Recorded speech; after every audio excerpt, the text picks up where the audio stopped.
All right, so I have the Huawei Watch Fit 4, and I'll be showing you how to remove the bands or the straps. So this is very simple. All you need to do is simply put the watch on its back like this, and then you can see next to every strap there's going to be this little button here. Okay, so all you need to do is press that button inside with the tip of your finger, and that's going to release the strap.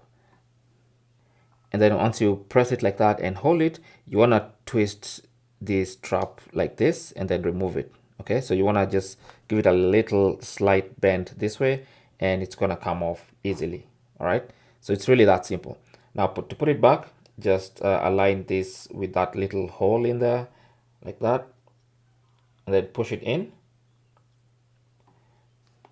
Just push it in like this,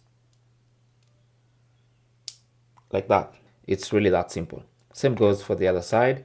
You can just press and hold, give it a little twist like that, and it comes off very easily. No force needed.